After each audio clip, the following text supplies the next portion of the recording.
29 वर्षाचा प्रदीर्घ अनुभव, नायजेरियासारख्या देशात गाजवलेली आपली हुकूमत आणि अकोल्याच्या सामाजिक जीवनात दिलेले अमूल्य योगदान.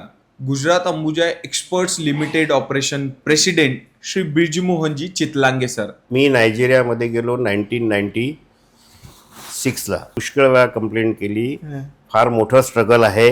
माझ्या वडिलांची जी मृत्यू आहे जेव्हा आम्ही लहान होतो त्याच वेळी झाली. मला इंजिनियरमध्ये ॲडमिशन नाही मिळाली, डॉक्टरसाठी ॲडमिशन नाही मिळाली. आणि माझे वडील जे आहे इतके म्हणजे स्ट्रॉंग होते. पातूरपासनं म्हणजे खानापूरपासनं अकोल्यापर्यंत ते सायकलवर यायचे. शिक्षणाचं वेळ ठरलेलं होतं, शाळेचं वेळ ठरलेलं होतं, यावेळेस अभ्यास करायचा. आम्ही काही करायचो नाही. आपण आपले मत मुलांवर कधीच थोपायला नाही पाहिजे. 7,000मधून 2,920 रुपीजचं EMI देणं म्हणजे आपल्याला संध्याकाळचं जेवण नाही करता येईल असं झालं. मी इक्विटी मार्केटमध्ये इन्व्हेस्टमेंट करतो. मी स्वतः टेक्निकल ॲनालिसिस करतो आणि ते टेक्निकल ॲनालिसिस मी माझ्या दोन्ही मुलांना शिकवलं. आणि आपल्या लक्झरीवर कोणता पैसा खर्च करायचा, पण जर आपण EMI घर घेतलं किंवा गाडी घेतली किंवा मोबाईल घेतात तर उद्या आपली नोकरी नाही राहिली किंवा नोकरी आपण सोडू शकत नाही. ठीक आहे, आपण नाही सोडू शकत पण मालक तर काढू शकतो आपल्याला. नमस्कार अकोला, मी आहे तुमचा होस्ट RJ अजिंक्य. तुम्ही पाहताय आपला खास पॉडकास्ट अनफिल्टर्ड विथ RJ अजिंक्य. आज आपल्या स्टुडिओमध्ये एक अशी व्यक्ती आहे ज्यांचा प्रवास एक मध्यमवर्गीय कुटुंबातून सुरू झाला आणि आज ते ऑइल इंडस्ट्रीतील एक मॅजिक मॅन म्हणून ओळखले जातात. 29 वर्षाचा प्रदीर्घ अनुभव, नायजेरियासारख्या देशात गाजवलेली आपली हुकूमत आणि अकोल्याच्या सामाजिक जीवनात दिलेले अमूल्य योगदान. Gujarat Ambuja experts limited operation president Shri Birjumohanji Chitlange sir आज आपल्या सोबत आहेत. So welcome to the unfiltered with RJ Ajinkya. मी आत्ताच तुम्हाला सरांचं इंट्रोडक्शन दिलं आणि आत्ता वळूया आपण आपल्या प्रश्नांकडे जे आपल्या सगळ्यांना जाणून घ्यायचे आहे. सर, एक तुम्ही मध्यमवर्गीय कुटुंबातून आले, 6 भाऊ 2 बहिणी, खूप मोठं कुटुंब. त्या काळातलं तुमचं बालपण आणि संघर्ष याबद्दल काय सांगाल? काय आहे की माझं नाव ब्रिजमोहन चितलांगे, माझ्या आईचं नाव सुरजीबाई चितलांगे आणि वडिलांचं नाव कचरूलालजी चितलांगे. आम्ही 6 भाऊ आणि 2 बहीण असा मोठा परिवार. आणि त्याच्यामध्ये फक्त आमचे वडील ते सुरुवातीला शेती करायचे. खानापूर म्हणून जागा आहे पातूर तालुक्यामध्ये, तिथलं. आणि तेच एकच होते. आणि जसजसे भाऊ मोठे होत गेले ते सर्व सुद्धा काही ना काही काम करत गेले आहेत. असा परिवार आमचा सुरू होता. आणि जेव्हा मोठे भाऊ आहे तर लहान भावांना त्यांचं प्रोटेक्शन असते. बरोबर. तर माझ्या वडिलांची जी मृत्यू आहे ती फार जेव्हा आम्ही लहान होतो त्याच वेळी झाली. म्हणजे 1975मध्ये माझ्या वडिलांची मृत्यू झाली. त्यावेळेस माझं वय 14-15 असं होतं, 15 वर्ष होतं. तर आता वडील नाही आहे. बरोबर. तर आता काय होणार आपलं. तेव्हापर्यंत मी जेव्हा 10वीपर्यंत माझं शिक्षणाकडे कधी कल नव्हतं. आणि आता काय करायचं आणि कसं करायचं. मग असं विचारात आलं की आता आपल्याला फक्त शिक्षणच करायचं आहे, आपल्याला एज्युकेशनवर भर द्यायचा आहे आणि तोच आपला एक USP आहे, तोच आपला मार्ग आहे. तर जे आपलं लहानपणीचं खेळणं आहे, मुलांच्यासोबत मित्रांच्यासोबत खेळणं आहे, ते सर्व याला कमी केलं आणि फक्त शिक्षणाकडे लक्ष दिलं. असं ते संघर्षमय जीवन होतं. बरोबर. म्हणजे सुरुवातीला माझं जे 1ली ते 4थी होतं ते मराठी मुलांची शाळा क्रमांक 2 इथे माझं शिक्षण झालं. मग त्याच्यानंतर निवरा हायस्कूलमध्ये 5वी ते 10वी. आणि 10वीच्या नंतर 11वी केलं, 12वी केलं, पण फाउंडेशन फार वीक होतं. तर 12वीच्या नंतर प्रत्येक आईवडिलांची इच्छा असते की माझा मुलगा इंजिनियर व्हायला पाहिजे किंवा डॉक्टर व्हायला पाहिजे. तर मला इंजिनियरमध्ये ॲडमिशन नाही मिळाली, डॉक्टरसाठी ॲडमिशन नाही मिळाली, कारण की फाउंडेशनच वीक होतं. आणि नंतरच शिक्षणाकडे भर दिला होता. तरी पण शिक्षणाकडे कल चालूच होता आणि तो संघर्ष चालूच होता. आणि मग BSc केलं RLT कॉलेज ऑफ सायन्समधनं. आणि तिथल्यानंतर मग मला ॲडमिशन मिळाली LIT Laxminarayan Institute of Technology नागपूरला ऑइल टेक्नॉलॉजीमध्ये. तर हा माझा संघर्ष होता. सर तुम्ही आता आठवणीतले वडील तुम्हाला कसे आठवतात किंवा वडिलांसोबतची सगळ्यात गोड आठवण काय आहे आपली? आम्ही 6 भाऊमधून 3 भाऊ मोठे होते आणि आम्ही 3 भाऊ लहान होते. म्हणजे मी 14 वर्षाचा, माझ्यापेक्षा लहान 11 वर्षाचा, त्याच्यानंतर जो सर्वात लहान आहे म्हणजे माझ्यापेक्षा लहान राजेंद्र, त्याच्यानंतर चा लहान भाऊ धर्मेंद्र हा 7 वर्षाचा होता. तर त्यावेळेस सायकलवर आम्ही बाबासोबत एक लहान भाऊ मोठा म्हणजे लहान भाऊ पुढे बसायचा आणि मी मागे बसायचो. असे आम्ही सब्जी मंडीमध्ये जायचो, कुठेही जायचं, मंदिरात जायचं तर दोन्ही सोबत जायचो. मग तिथे मार्केटमध्ये जाऊन सॅम्पल टेस्ट करायचे, आमचे टेस्ट करायचे आणि अमरूदचे टेस्ट करायचे. ती सर्व मेमरी आहे. म्हणजे ती सायकलवर आम्ही दोघं भाऊ बसून जायचो. आणि माझे वडील जे आहे इतके म्हणजे स्ट्रॉंग होते की पातूरपासनं म्हणजे खानापूरपासनं अकोल्यापर्यंत ते सायकलवर यायचे आणि सायकलवर परत जायचे. बापरे बाप. तोच एक म्हणजे जर बघायला गेलं तर 20 किलोमीटरचा प्रवास असेल. हो, 20 किलोमीटर येणं आणि 20 किलोमीटर जाणं हे ते सायकलने करायचे. ते आता सर ती सायकलिंग एक्सरसाइज म्हणून केल्या जाते. बरोबर बरोबर. ती बरोबर होत नाही आमच्या जणी. वडिलांच्या निधनानंतर कुटुंबाची जबाबदारी आणि तुमची शिक्षणाची जिद्द, हा प्रवास कसा होता? कसं काय तुम्हाला असं वाटलं की मी या गोष्टी म्हणजे सगळ्या जसं की अल्लडपणा असतो, आपण 14-15 वर्षाचे म्हटल्यावर आपण सगळ्यात जास्त अल्लड, आपल्याला नवीन गोष्टी भेटत राहतात, नवीन मित्र भेटत राहतात, नवीन सवयी भेटतात. त्या सगळ्यांना बीट करून शिक्षणाकडे कसं काय अचानक कल झाला असेल किंवा काय त्यावेळेस तुमच्या डोक्यात होतं? काय की आमचे 6 भाऊ आहेत, त्याच्यापैकी जे सेकंड नंबरचे भाऊ होते त्यांचं नाव नारायणदासजी चितलांगे होते. ते BCom पर्यंत शिक्षण झालं होतं त्यांचं. म्हणजे त्यावेळेस आमच्या कुटुंबामध्ये तेच एक जास्त शिक्षण केलं. तर त्यांना असं त्यांचं असं फिलॉसॉफी होती, असं होतं की भाई माणसाने शिकायला पाहिजे आणि शिक्षण केल्याशिवाय काही होत नाही. तसे माझे वडील मॅट्रिक होते त्यावेळेसचे. बापरे. पण ते आता बिझनेसमध्ये, नोकरीमध्ये ह्याच्यामध्ये बिझी होते. आणि माझे वडील गेल्यानंतर आम्ही 3 भाऊ लहान होतो आणि 3 भाऊ मोठे होते.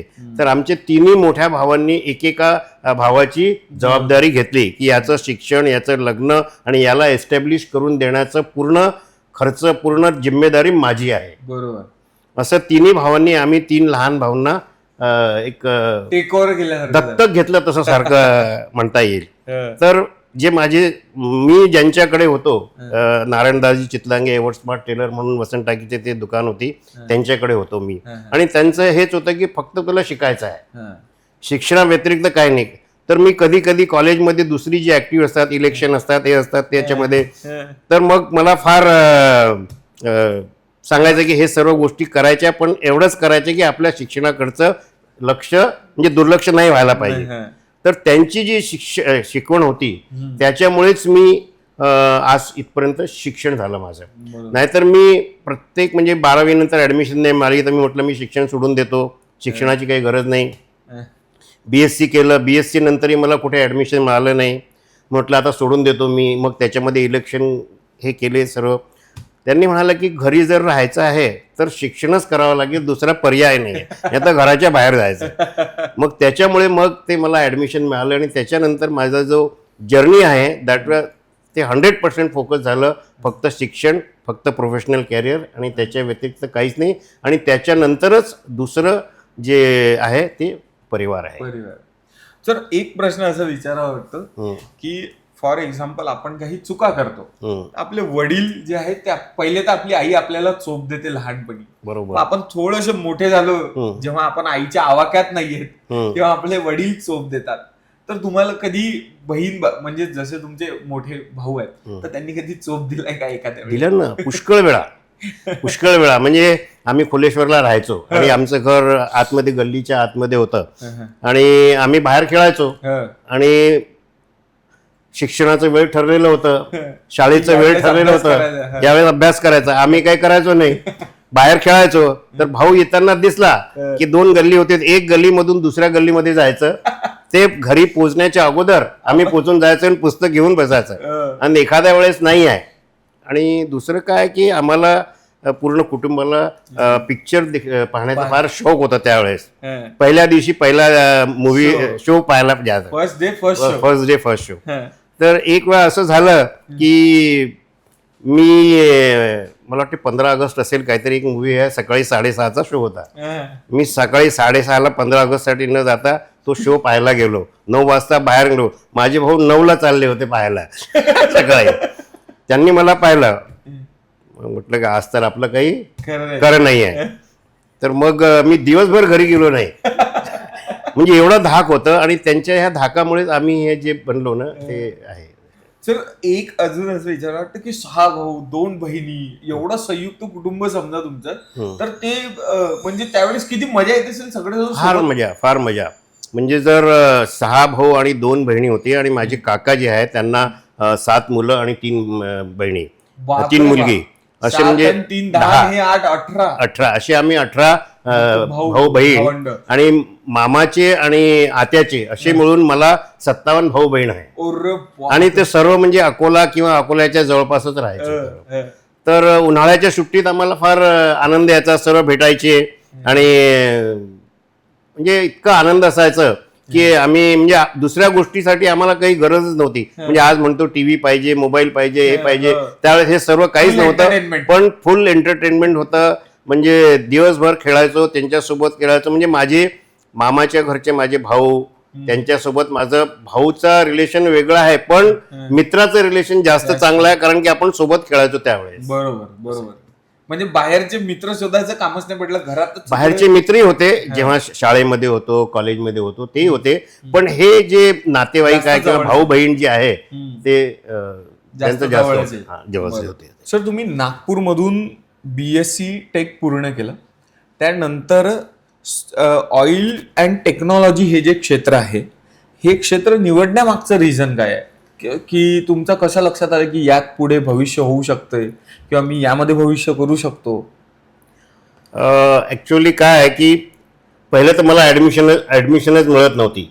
तर जे मिळेल तेच आपल्याला घ्यायचं होतं. असं सिलेक्शनसाठी काही क्रायटेरिया नव्हता. अच्छा. तरी पण मला त्यावेळेस 2 ऑप्शन्स होते, एक तर फूड टेक्नॉलॉजीमध्ये किंवा एक ऑइल टेक्नॉलॉजीमध्ये. आणि ऑइल म्हणजे खाण्याचं तेल, म्हणजे पेट्रोलियम नाही, खाण्याचं तेल. आणि मी असं पाहिलं की जास्त जे आमच्या कम्युनिटीचे जे बिझनेसमॅन आहे ते ऑइलमध्ये आहे जास्त. तर आपण ऑइलमध्ये केलं तर आपल्या कम्युनिटीमध्ये कुठे ना कुठे आपल्याला मदत मिळेल, आपण तिथे काम मिळेल किंवा आपण त्यांच्या मदतीने आपला स्वतःचा काही करू. तर ही आपल्याला सर्वात जास्त सोयीस्कर ब्रांच असेल म्हणून ऑइल टेक्नॉलॉजीमध्ये केलं. आणि ऑइल टेक्नॉलॉजी त्यावेळेस फार डिमांडमध्ये होती, जास्त लोक नव्हते. LIT मधून फक्त वर्षाला 10 लोक निघायचे, UDCT मुंबईहून 20 लोक निघायचे आणि कानपूरहूनही काही 10-15 असे. म्हणजे पूर्ण इंडियामध्ये म्हणजे भारतामध्ये 35-40 लोक वर्षाचे निघायचे ऑइल टेक्नॉलॉजिस्ट, एवढेच लोक होते. म्हणजे फुल स्कोप वाली होती आणि इंडस्ट्रीमध्ये तेवढं प्रोफेशनलिझम नव्हतं. तर आपल्याला पुढे डिमांड येईल ह्या प्रमाणात ते आपण सिलेक्ट, म्हणून तुम्ही ते सिलेक्ट केले आणि ते ऍक्च्युअल मध्ये डिमांड आली. आज तुम्ही गुजरात अंबुजामध्ये प्रेसिडेंट म्हणून काम करता. एक सामान्य कर्मचाऱ्यापासून ते पदापर्यंत पोहोचताना तुम्ही बिझनेसकडे कोणत्या नजरेने पाहता आणि म्हणजे तुम्हाला काय वाटतं की हा बिझनेस जो आहे तो तुम्ही कसा ग्रो अप केलाय? म्हणजे जेव्हा मी कॉलेजमधून निघालो तर तेव्हा एज्युकेशन होतं, पण एक विश्वास जो असतो ना तो विश्वास नव्हता की आपल्याला कितीची नोकरी मिळायची, काय होईल, आपल्याला कसं जमेल की नाही जमेल. तर माझा पहिला जो जॉब होता म्हणजे अकोल्यामध्ये होता, पोद्दार सोया प्रोडक्ट्स प्रायव्हेट लिमिटेड म्हणून कंपनी होती 1984 मध्ये. तिथे मला मॅनेजमेंट ट्रेनिंग म्हणून जॉब मिळाला. मग मी तिथे प्लांट इंचार्जमधून होतो. तर घरच्या जवळ असले तर आपल्याला चांगलं असं त्यावेळेस एक अफेक्शन होतं. आणि 3 वर्ष मी तिथे काम केलं, 3-3.5 वर्ष. त्याच्यानंतर मला बाहेर जायला पाहिजे, त्याच वेळेस माझं लग्नही झालं आणि आता बाहेर जायला पाहिजे, आपली पैशाची रिक्वायरमेंट जास्त आहे, परिवार आहे, पुढे मुलं होतील त्यांच्यासाठी करायला पाहिजे, म्हणून बाहेर जायला पाहिजे. बाहेर जायला तर मग मी मध्य प्रदेशमध्ये ब्रिटानिया इंडस्ट्रीज लिमिटेडमध्ये तिथे जॉब केलं 2 वर्ष. त्याच्यानंतर उत्तर प्रदेशमध्ये ग्लॅक्सोने एक सोयाबीनचा प्रोसेसिंगचा प्लांट टाकला, तिथे मी एक 4-4.5 वर्ष होतो. आणि हे सर्व मी मॅन्युफॅक्चरिंगचं एक्सपिरियन्स घेतल्यानंतर मला असं कळलं की आता आपल्याला मशिनरीचाही एक्सपिरियन्स पाहिजे, so that no we will be versatile. बरोबर. तर मग मी पुण्याला अल्फा लेवल इंडिया लिमिटेड म्हणून कंपनी होती, ते मशिनरी बनवायची, प्रोजेक्ट लावायची आणि प्रोजेक्ट कमिशनिंग करून द्यायची. मग मी तिथे जॉईन झालो. तिथे 4-4.5 वर्ष झाले मला. तेव्हापर्यंत माझं लग्न झालं होतं, 2 मुलं होते मला, आणि परिवाराचं रिक्वायरमेंट होतं, पण फाउंडेशन नव्हतं, सपोर्ट नव्हतं. माझ्या मोठ्या मुलाला ॲडमिशनसाठी फार त्रास झाला मला पुण्याला. त्यावेळेस पैसे लागायचे ॲडमिशनसाठी, तेवढे पैसे आपल्याकडे नव्हते. तर मग आपल्याला आपल्या परिवाराला, आपल्या मुलांना एज्युकेशन देण्यासाठी आपल्याला फायनान्शियल स्ट्रेंथ पाहिजे. तर आपण बाहेर जायला पाहिजे. बाहेर गेले तर आपल्याला सेविंग जास्त होईल. म्हणून माझे मित्र होते सुनील कुलकर्णी, ते आणि आम्ही कॉलेजमध्ये सोबत होतो. ते माझे 2 वर्ष सिनियर होते. ते एक नायजेरियाला गेले. तर मग त्यांनी मला सांगितलं की अरे तू सुद्धा ये, इथे फार चांगलं पोटेन्शियल आहे. बरोबर. मी त्याच प्रश्नाकडे येणार होतो की तुम्ही आफ्रिकेत नायजेरियाला गेले, मग तिथे जाऊन तुमचं ऑइल इंडस्ट्रीत जे तुम्ही काम केलं, तर त्याचा अनुभव किंवा सडनली कसं म्हणजे हा जो पाथ आहे नायजेरियाचा, हा कसा आला आहे, हा प्रश्न सुद्धा माझा तुम्ही ज्याचं उत्तर देताय. काय आहे की मी जेव्हा अल्फा लेवल फार चांगली कंपनी होती, स्वीडिश, आणि चांगलं पुणे फार चांगलं मुलांच्या एज्युकेशनसाठी सर्व. मला पुण्याहून कुठे जास्त बाहेर जायचं नव्हतं. बरोबर. पण त्याने सांगितलं की जर तुला आपल्याला फायनान्शियल स्ट्रेंथ पाहिजे तर तुला नायजेरियामध्ये ये, तिथे चांगलं पोटेन्शियल आहे सेव्हिंगचं. आणि तो तिथे जाऊन 2 वर्ष झाले होते. मग मी म्हटलं की अरे माझा इथे जॉब चांगला आहे. तू म्हणे ये, म्हणे 2 वर्षासाठी ये फक्त, आणि मग परत जा म्हणे. 2 वर्षामध्ये इतकं फायनान्शियल सेव्हिंग होईल की 10 वर्षाची आपली जी इन्कम आहे एक मिडियम क्लास लोकांची तेवढं होईल, की 2 वर्षासाठी ये फक्त. बरोबर. मग मी तिथे गेलो, आणि मी तेव्हापर्यंत ॲज अ टेक्निकल प्रोफेशनलचं होतो मी. म्हणजे प्लांट कसं चालवायचं, लॉसेस कसे कमायचे, क्वालिटी कशी चांगली बनवायची, हे सर्व. आणि तिथे मी काम करत गेलो, आणि तिथे चांगले रिझल्ट्स येत गेले. आणि 100 टनाचा प्लांट होता, तर मी त्याच्यामध्ये काही चेंजेस करून 175 टनावर घेतलं. आणि मॅनेजमेंटला ते कळलंही नाही की मी हे काम करून राहिलो. माझा जो मित्र होता तो माझा बॉस होता, त्याला सांगितलं की असं असं थोडं आपण केलं, एक 50,000 1,00,000 रुपये खर्च केलं तर एवढं काम होऊ शकते, आपल्याला रिझल्ट मिळेल. आणि ते केलं मी. आणि मग रोज 170 175 असे प्रोडक्शन यायचं. मग मॅनेजमेंटकडून फोन आला की अरे हे कसं काय चुकीचं देऊन राहिले का, प्लांट आपला 110 टनाचा आहे, एवढं कसं होऊन राहिलं. मग त्यांनी सांगितलं की अरे मला ब्रिज म्हणायचे ते. म्हणे ब्रिज आला, म्हणे त्याने काही चेंजेस केले म्हणे प्लांटमध्ये, आणि असे रिझल्ट येऊन राहिले. अरे म्हणे मी $5,00,000 खर्च करून प्लांटची कॅपॅसिटी डबल करणार होतो, आता करण्याची गरज नाही, तर त्याच्यासाठी मी काय करू. तर माझे मित्र म्हणजे माझे बॉस म्हणाले अरे त्याचं इन्क्रीमेंट करा, त्याचं प्रमोशन करा. अरे म्हणे ते तर झालं म्हणे, ते तर एक नॉर्मल आहे. कोणी माणूस चांगलं जर काम केलं तर त्याचं इन्क्रीमेंट होईल, त्याचं प्रमोशन होईल. पण त्याने असं काम केलं की जो कोणी इमॅजिनही नाही केला. बरोबर. तर माझ्या कॅरियरचा सर्वात चांगला लीडर म्हणजे जी नायजेरियामध्ये जी कंपनी होती केवलराम चांद्रा ग्रुप, त्यांचं बिझनेस 43 देशामध्ये आहे. त्याचे जे चेअरमन आहे त्यांनी मला पत्र दिलं, ॲप्रिसिएशन लेटर. आणि ती फार मोठी गोष्ट होती की तुम्ही असं केलं, तुम्हाला कोणी सांगितलं नाही, तुम्ही आपल्या स्वतःच्या मनाने केलं आणि हे सर्व केलं. तर माझं मग टेक्निकल एक्सपर्ट म्हणून होतं. पण माझे जे MD होते, म्हणजे हे जे चेअरमनने दिलं, माझे जे MD होते त्यांनी माझे ॲनालिटिकल पॉवर, माझं फोरकास्टिंग, माझं व्हिजन म्हणा, आणि whatever you do you should translate that into the money. की आज मी इतका नुकसान केला किंवा आज मी इतना फायदा करून दिला, तर मी त्यांना ते आज मी हे काम केलं, या महिन्यात आपण इतकं फायदा करून दिला, हे प्रोडक्ट्स आपण चांगले बनवले, हे लॉसेस कमी केले. मी असं त्यांना सांगायचो की आज या महिन्यात आम्ही इतकं मिलियन्सचा फायदा करून दिला, इतक्या लाख रुपयाचा फायदा करून दिला. मग त्यांनी माझ्यामधलं एक ओळखलं की याच्यामध्ये पुढे जाण्याची क्षमता आहे, हा टेक्निकल माणूस नाही आहे, he is a businessman. Bridge सही में ब्रिज है. तर त्यांनी माझ्या आतलं बिझनेसमॅन ओळखलं. तर एक वेळा काय तिथले जे चार्टर्ड अकाउंटंट ते सुटीवर चालले होते. म्हटलं नाही, तो जाऊ शकत नाही, तो गेला मग बॅलन्स शीट कोण बनवणार. आणि महिन्याचं अकाउंटिंग कोण करणार? म्हणे तू करणार. अरे म्हटलं मी अकाउंटचा माणूस नाही, मी कधी बॅलन्स शीट पाहिली नाही. आणि जे आमचे MD होते तेही चार्टर्ड अकाउंटंट होते. तो म्हणाले की मी आहे पण बनवायचं तुलाच आहे. मग त्यांनी मला शिकवलं बॅलन्स शीट कशी बनवायची, महिन्याचं अकाउंटिंग कसं करायचं, प्रॉफिट कसं कॅल्क्युलेट करायचं.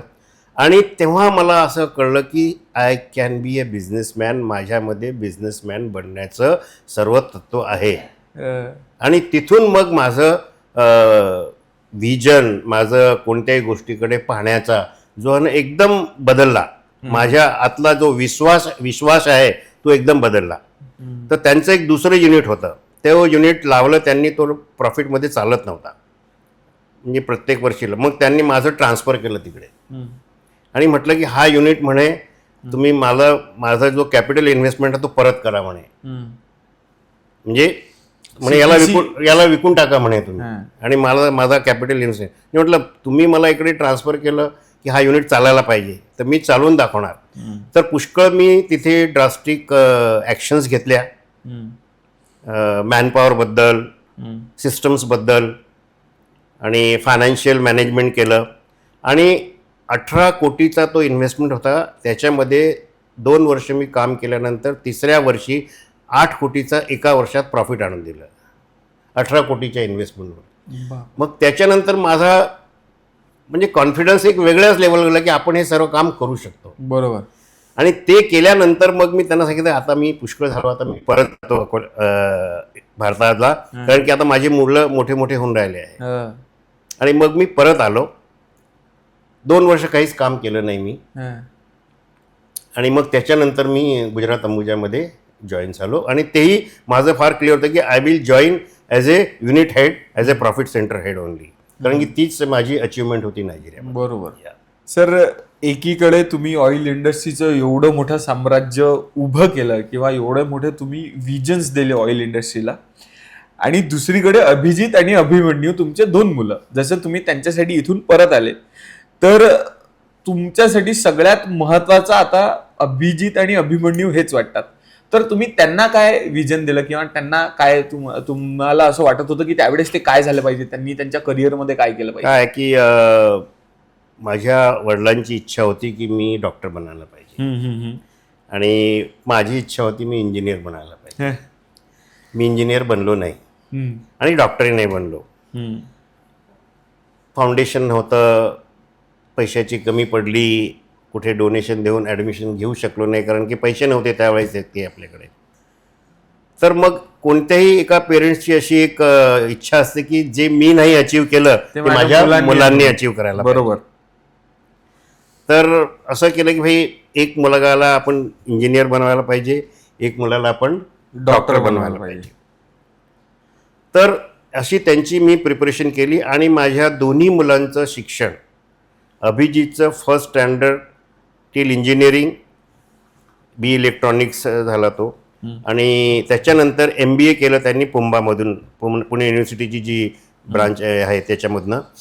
आणि लहान मुलगा जो अभिमन्यू आहे त्याने लोअर KG पासनं पूर्ण शिक्षण टिल इंजिनिअरिंग पुण्यामध्ये केलं. आणि मग त्याच्यानंतर त्याचं विजन होतं की नाही मला आता इथून काही नाही करायचं, मला बाहेरच्या देशामध्ये जाऊन, जर्मनीमध्ये जाऊन, USA जाऊन पुढचं पोस्ट ग्रॅज्युएशन करायचं आहे. मग त्यांनी USA जाऊन इंजिनिअरिंग मॅनेजमेंटमध्ये त्यांनी MBA केलं.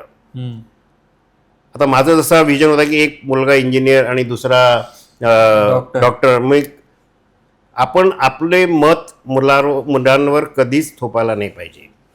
आपण त्यांना विचारायला पाहिजे की तुला काय बनवायचं आहे, त्यांना गाईड करायला पाहिजे, त्यांना सपोर्ट करायला पाहिजे. बरोबर. मग मी अभिजितला तर पहिले इंजिनियर केलं, त्याचंही होतं मत, माझंही होतं, तो बनला. मग जेव्हा याचं वेळ आलं मग त्याला विचारलं तुला डॉक्टर बनायचं की इंजिनियर किंवा काही अजून बनवायचं आहे. तो म्हणाले नाही पापा मेरे को तो इंजिनियर ही बनना है, डॉक्टर नहीं बनना है. मग त्याला BE मेकॅनिकल झाला तो इथून पुण्याहून, विश्वकर्मा इन्स्टिट्यूट ऑफ टेक्नॉलॉजीमधून.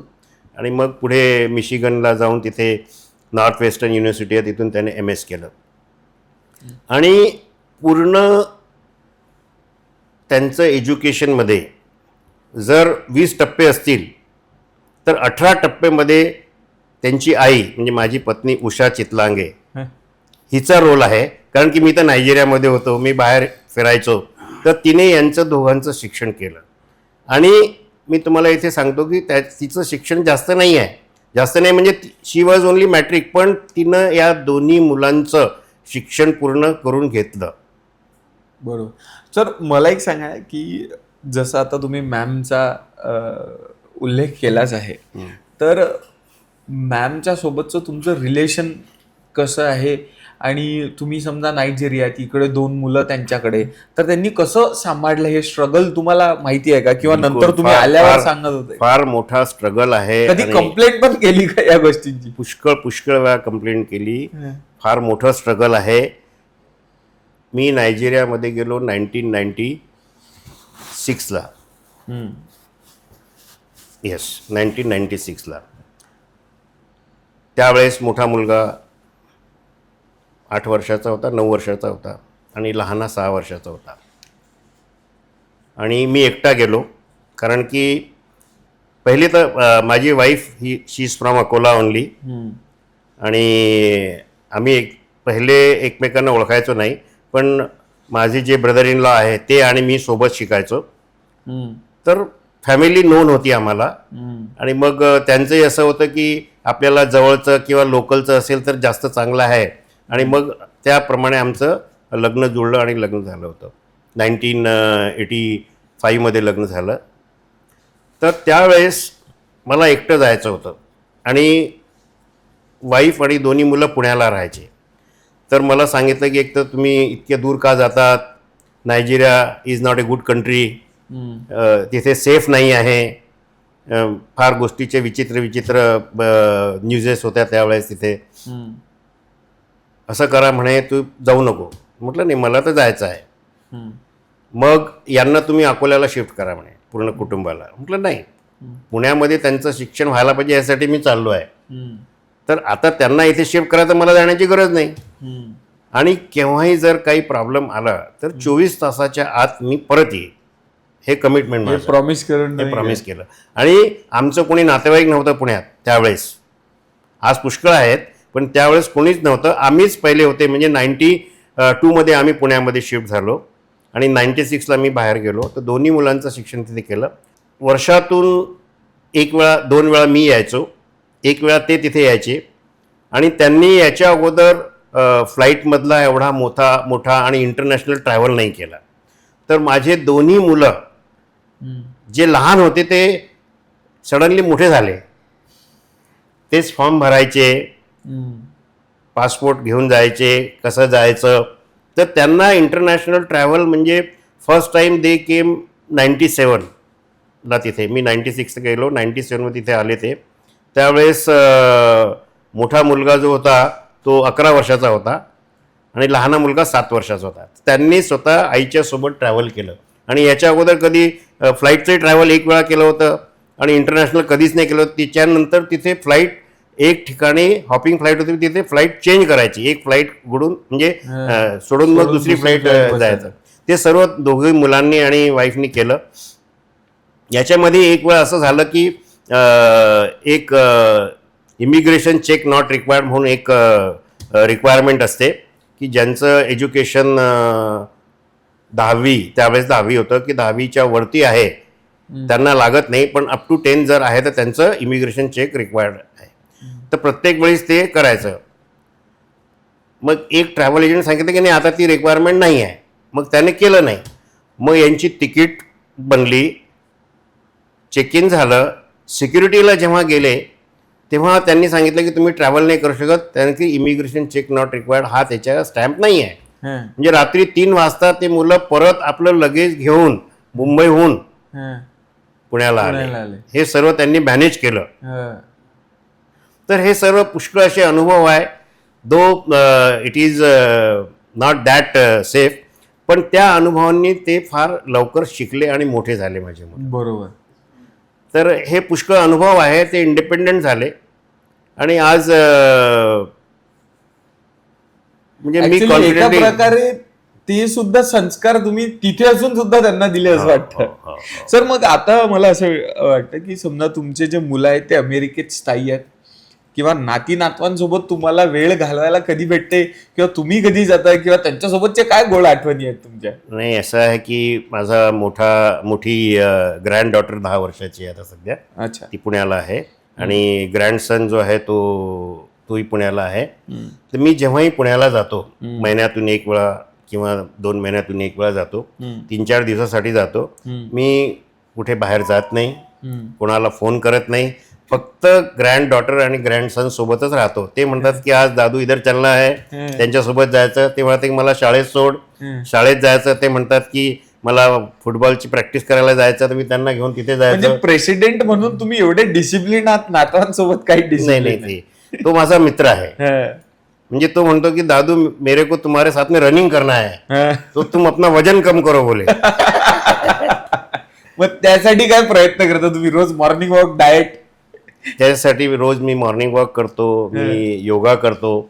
आणि जे लाईफस्टाईल आहे, सोशल जी लाईफस्टाईल आहे, त्याच्यामुळे तेवढं आपण फूड इंटेकवर कंट्रोल करू शकत नाही. कारण की कुठेही जर कोणाच्या सोबत गेलो तर त्यांचा सन्मान करायला, नाही म्हणणं फार डिफिकल्ट होतं. बरोबर. सर, तुमचा 39 वर्षांचा इंजिनिअरिंग फील्डचा दांडगा अनुभव आणि तुमचे 2ही मुलं इंजिनियर, तर घरात कधी अशी टेक्निकल चर्चा रंगते का?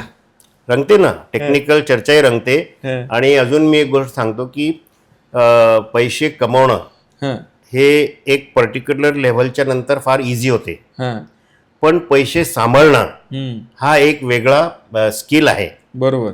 म्हणजे तुम्ही तुमच्या पैशाचं पहिले सेव्हिंग करायला पाहिजे, नॉट सेव्हिंग, इन्व्हेस्टमेंट करायला पाहिजे. सेव्हिंग करून इन्व्हेस्टमेंट करायला पाहिजे आणि वेगवेगळ्या फील्डमध्ये इन्व्हेस्टमेंट करायला पाहिजे. ते आपण शिकायला पाहिजे. तो मी माझ्या मागच्या 25 वर्षापासून ते शिकलो. मी इक्विटी मार्केटमध्ये इन्व्हेस्टमेंट करतो. मी स्वतः टेक्निकल ॲनालिसिस करतो आणि ते टेक्निकल ॲनालिसिस मी माझ्या 2 मुलांना शिकवलं. ते सुद्धा इन्व्हेस्टमेंट करतात आणि आम्ही तिघांचं, फक्त 2 मुलांचं आणि माझं एक व्हॉट्सअप ग्रुप आहे. आम्ही आमचं जे नॉलेज आहे त्याच्यावर शेअर करतो. अरे वा. आणि then we do the investment. असं आम्ही इन्व्हेस्टमेंट करतो. आम्ही म्हणजे तिघांचं व्ह्यू हेच आहे की पैसे कमवा, खर्च तेवढेच करा जेवढ्याची गरज आहे, बाकी सर्व इन्व्हेस्ट करा. आणि आपल्या लक्झरीवर कोणता पैसा खर्च करायचा, जो माझ्या इन्व्हेस्टमेंटपासनं मला कमवता येईल तो पैसाच मी लक्झरीवर खर्च करणार. बेसिक नीडवर मी फक्त तेवढाच पैसा खर्च करणार जो मला इन्कम आहे. म्हणजे इन्कमपासनं फक्त बेसिक नीडवरच खर्च करायचा, लक्झरीवर खर्च करायचा नाही. आणि तो पैसा जो आपण सेव्हिंग करून राहिलो त्याला इन्व्हेस्ट करायचं, whether it is land, whether it is gold, whether it is startups, whether it is industry, whether it is equity market, त्याच्यामध्ये सेव्हिंग करायचं. आणि त्याच्यावर जो आपण इन्कम करू, म्हणजे आपण रात्री झोपलेलो आहे तरी आपला पैसा आपल्याला पैसे कमवून देत राहतो, तो पैसा जो आहे तोच आपल्या लक्झरीवर आपण खर्च करायला पाहिजे. हे माझं आणि माझ्या 2ही मुलांचं आणि पूर्ण कुटुंबाचा आमचा हाच व्ह्यू आहे. सर, एक प्रश्न याच्यावर असा आहे की फॉर एक्झाम्पल तुम्ही आता इन्व्हेस्टमेंट्सबद्दल बोलले, तर व्हॉट डू यू थिंक की EMI वर एखादी गोष्ट आपण परचेस करतो तर ती EMI वर घेतली पाहिजे की त्याचं प्लॅनिंग? फॉर एक्झाम्पल मला एखादं घर घ्यायचं आहे आता आणि त्याची कॉस्ट आहे 50 लाख रुपये, तर मी काय प्लॅनिंग केलं पाहिजे त्या गोष्टीसाठी? माझं असं प्रिन्सिपल आहे की पहिले पैसे कमवायला पाहिजे आणि मग खर्च करायला पाहिजे. बरोबर. फॉर एक्झाम्पल आता की एक अज्युम करू की एक समजा 30,000ची पर मंथ इन्कम मला येत आहे, मला एक घर आवडलं, मला ते घर विकत घ्यायचं आहे, तर मग मी ते बँकेचं लोन करून समजा घेत असेल तर ते घर घ्यायला पाहिजे की आधी इन्व्हेस्टमेंट करून ते पैसे बनवलं? काय करायला पाहिजे ते घर घ्यायसाठी? किंवा एक 30,000ची जर मला प्लॅनिंग करायची असेल तर मी ती कशी केली पाहिजे? जर आज मी 30,000 रुपीज जर मी EMI देऊ शकतो तर ते 30,000 रुपीज मी इन्व्हेस्टमेंट करायला पाहिजे, EMI नाही द्यायला पाहिजे. आणि जेव्हा मी 30,000चं मी इन्व्हेस्टमेंट करणार, ते मला बँकेचा इंटरेस्ट समजा 7-8% आहे, त्याच्यापेक्षा जास्त 10% किंवा 12%चं रिटर्न द्यायला पाहिजे त्यांनी. तर तो पैसा 3 ते 4 वर्षात मल्टिप्लाय होईल. बरोबर. तो जेव्हा आपण कमवू मग त्याच्याने आपण घर घ्या, गाडी घ्या. म्हणजे पहिले सर्वात पहिले घर घ्यायला पाहिजे, मग गाडी घ्यायला पाहिजे आणि मग बाहेरचा प्रवास करायला पाहिजे, म्हणजे बाकीच्या गोष्टी नंतर. पण हे पैसे पहिले कमवून सर्वात पहिले आपल्याला आपल्या मुलाचं शिक्षण, त्याचं लग्न याच्यासाठी पाहिजे. आणि त्याच्यामध्ये कुठेतरी आपलं घरही येईल. असं नाही की घर नाही येईल. पण मी तुम्हाला सांगतो की मी आतापर्यंत माझ्या पूर्ण कॅरियरमध्ये 3 घरं बांधली. पहिला घर मी घेतला 1995 मध्ये पुण्यामध्ये. 3 लाख रुपयाचा फ्लॅट घेतला. 2 लाख रुपयाचं लोन होतं. 1 लाख रुपये माझ्या सर्व नातेवाईकडून जमा करून भरलं होतं. डाऊन पेमेंट केलं. असं डाऊन पेमेंट करून 3 लाख. पण त्या 2 लाख रुपयाचं जे EMI होतं दॅट वॉज 2920 रुपीज. त्यावेळेस माझी सॅलरी होती 7000 रुपीज. 7000मधून 2920 रुपीजचं EMI देणं म्हणजे आपल्याला संध्याकाळचं जेवण नाही करता येईल असं झालं होतं. बापरे. तेव्हा डिसाईड केलं की आपली इन्कमच वाढायला पाहिजे. आणि मग ते बाहेर जाऊन इन्कम वाढली. दुसरं घर मी घेतलं 2005 मध्ये. जेव्हा मी नायजेरियाहून परत आलो तर मी घर घेतलं. त्यावेळेस मी लोन नाही घ्यायचं. मग इन्कम टॅक्समध्ये सूट मिळेल म्हणून लोन घेतलं. तर जे लोन घेतलं 10 लाख रुपयाचं लोन घेतलं त्याच्यासमोर 10 लाख रुपयाची FD करून टाकली. पैसे होते. मला 10 लाखची FD करा. केव्हाही आपल्याला काही झालं तर आपल्या मागचे जे आहे मुलं आहे, मुली आहे, सुनबाई आहे, त्यांना ते लोन परत करण्याचं प्रेशर, स्ट्रेस आणि टेन्शन नाही यायला पाहिजे. त्याच्याने तुम्ही परत करून द्या.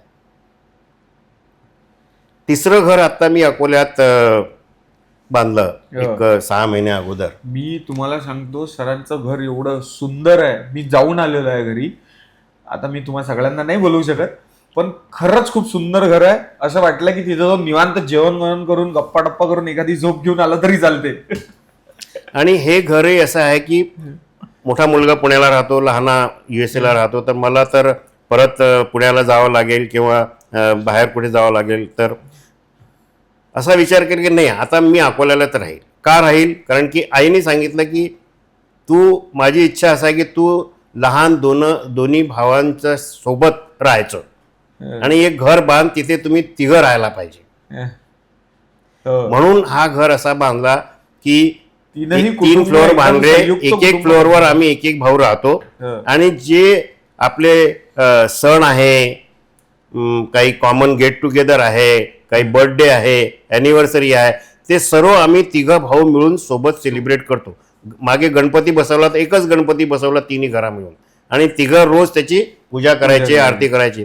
तर याचा जो आनंद आहे हा वेगळा आहे.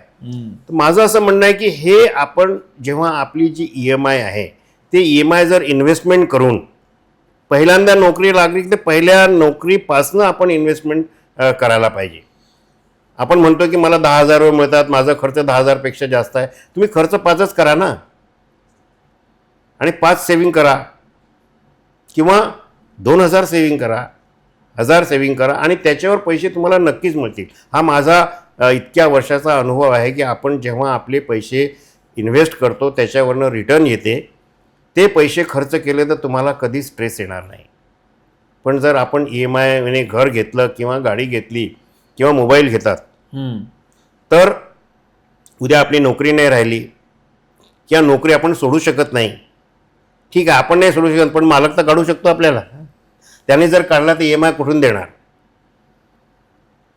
हे सर्व प्रश्न असतात. म्हणून माझी फिलॉसॉफी आहे की पहिले पैसे कमवायचे आणि घ्या. किंवा आपल्याकडे जर एवढे पैसे आहे की आपण घेतलं आणि जे पैसे आहे, समजा आज मी एक एक्झाम्पल देतो की 10 लाख रुपये माझ्याकडे आहे. आता माझं आहे की 10 लाख रुपयाची गाडी घ्यायची की 10 लाख रुपयाची गाडी लोनवर घ्यायची, किंवा एक घर घ्यायचं, त्याचं इंटरेस्ट आहे 8%. आणि हे पैसे त्याच्यामध्ये न टाकता हे पैसे मी इन्व्हेस्ट करणार, ज्याच्यामध्ये मी एक 12% कमावणार आणि 8%चा व्याज देईल. ठीक आहे, 4% मी कमावले, तसं मी करणार. पण त्याच्या समोर माझ्याकडे पैसे आहेत. 10 लाख रुपये जर तुमच्याकडे आहे, त्याही इन्व्हेस्टमेंट करून तुम्ही 12% कमवा आणि 10 लाख रुपयासाठी घरासाठी किंवा गाडीसाठी 10 लाख रुपयाचं लोन घ्या, ज्याचा इंटरेस्ट 7% आहे किंवा 8% आहे. तर 4% तर तुम्ही कमवले ना. बरोबर. तर तसं तुम्ही करू शकता. पण जे EMI आपण प्रत्येक महिन्यात कमवू आणि मग त्यांना देऊ, त्याच्यापेक्षा पहिले ते इन्व्हेस्ट करा, त्याच्यावर पैसे कमवा. आता आपण थोडंसं तुमच्या फील्ड विषयी जाणून घेऊया की ऑइल इंडस्ट्रीचे पॉझिटिव्ह आणि निगेटिव्ह काय आहेत. ऑइल इंडस्ट्रीमध्ये मी सांगतो तुम्हाला की भारतामध्ये जे तेलाचं उत्पादन होते आणि जे खपत होते त्याच्यामध्ये फार मोठं गॅप आहे. आपण जे कन्झम्शन आहे जे प्रोडक्शन आहे ते 50 ते 55% आहे. 50 ते 55% आपल्याला इम्पोर्ट करावं लागते. आणि जेव्हा आपण इम्पोर्ट करतो तर त्याचं रेट लोकलमध्ये मॅच होण्यासाठी त्याच्यावर इम्पोर्ट ड्युटी लावतो. तर ती इम्पोर्ट ड्युटी फ्लक्च्युएट होत राहते. ते आहे गव्हर्नमेंटच्या कंट्रोलमध्ये. ते केव्हा ड्युटी वाढवतील किंवा केव्हा ड्युटी कमी करतील, बरोबर, हा फार मोठा चॅलेंज आहे. आणि त्याच्यामुळे इंडस्ट्रीला फार त्रास होतो. कधी फेवरमध्ये होते आणि म्हणजे 2 वर्ष अगोदर सडनली मला वाटते 20% ड्युटी वाढवली तर तेलाचे भाव 100 रुपयाचे 120 रुपये गेले. चांगलं वाटलं. पण कधी कमी होऊन जाते, तेलाचे भाव होतात, मग तुमचं जे लॉस आहे तेवढा या बिझनेसमध्ये मार्जिन नाही आहे, बेरेबल नाही आहे, बेरेबल नाही आहे. त्या या बिझनेसमध्ये 3% 4% याच्यापेक्षा जास्त पूर्ण खर्च जाऊन प्रॉफिट नाही आहे. तर तुम्ही 15% आणि 20%चं ड्युटीचं इम्पॅक्ट कसं तुम्ही बिअर करणार. दुसरी गोष्ट, सोयाबीन इंडस्ट्री जी आहे त्याचा जो डिऑइल्ड केक आहे ते म्हणजे ढेप ज्याला आपण म्हणतो, त्याचा जो कन्झम्शन आहे इथे तो 70% आहे किंवा 60% आहे आणि 30 ते 40% आपल्याला एक्सपोर्ट करावं लागते. तर दोन्ही प्रोडक्ट जे आहे सोयाबीन इंडस्ट्रीचे ते इम्पोर्ट आणि एक्सपोर्टवर डिपेंड आहे. मग अगेन एक्सपोर्ट म्हटलं तर इन्सेंटिव्ह आहे का, इन्सेंटिव्ह नाही आहे का, तर त्याच्यामुळे तो बिझनेस फार त्रासदायक होतो. मग शेतकऱ्यांना MSP मिळाला पाहिजे, डेफिनेटली मिळाला पाहिजे, कारण त्यांचा खर्चच निघत नाही. जर शेतकऱ्यांना खर्चच नाही निघून राहिला, त्यांना काही प्रॉफिट नाही आहे, तर मग ते सोयाबीन कशाला लावतील किंवा कोणताही वाहन कशाला लावतील. बरोबर. तर त्यांना MSP मिळाला पाहिजे. तर MSP तेव्हाच मिळेल जेव्हा आपले जे प्रोडक्ट्स आहे ते त्याच्याप्रमाणे लोकल कन्झम्शनचे रेट किंवा एक्सपोर्ट आणि इम्पोर्टचे रेट ते त्याला मॅच व्हायला पाहिजे. जर आज 53 रुपयाची MSP आहे तर मार्केटमध्ये तो सोयाबीन 53ला विकल्या गेला पाहिजे. त्याच्यापेक्षा जास्त विकला गेला तर अजून चांगलं, पण त्याच्यापेक्षा कमी नाही विकला गेला पाहिजे. सुरुवातीला या वर्षी 43 ते 84 44 45 मध्ये सोयाबीन विकलं गेलं, MSP 53 होतं. मग मध्य प्रदेशमध्ये भावांतर योजना होती, आपल्या इथे नाफेडमध्ये घेतलं. तर त्याच्यामुळे मार्केट मध्ये आपण पूर्ण काम नाही करू शकत. गव्हर्नमेंट 15 ते 20% पर्यंत घेते, बाकीचं 80% तर तिथेच व्हायला पाहिजे. त्याच्यापेक्षा एक्सपोर्ट आणि इम्पोर्ट, जे एक्सपोर्ट करून राहिले त्याच्यावर इन्सेंटिव्ह द्यायला पाहिजे आणि इम्पोर्ट जे तेल करून राहिले त्याच्यावर इम्पोर्ट ड्युटी अशी लावायची की ह्या 53चा आपल्याला मार्केटमध्ये 53चा रेट यायला पाहिजे. अशी पॉलिसी असली तर गव्हर्नमेंटला फक्त प्राइसची इम्पोर्ट आणि एक्सपोर्टची ड्युटीवरच फक्त मॉनिटर करून करायला पाहिजे. बरोबर.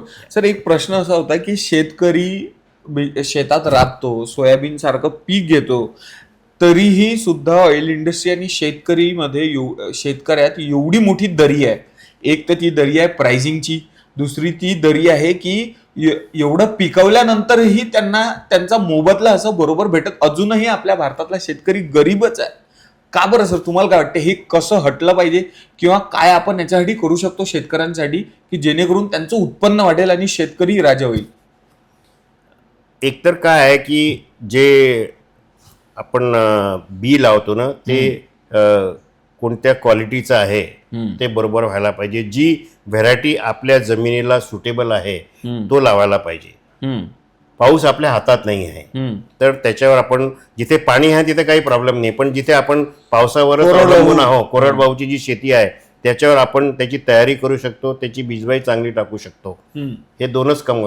त्याच्यानंतर जे शेतकरी आणि प्रोसेसर किंवा शेतकरी आणि कस्टमर याच्यामध्ये जितके एलिमेंट्स आहेत, जितके स्टेजेस आहे ते सर्व वगळून टाकायला पाहिजे. त्याचा जो खर्च आहे तो फार मोठा आहे. त्याचा डायरेक्टली और इनडायरेक्टली शेतकऱ्याच्या वाहनाच्या भावावरच त्याचा फरक पडतो.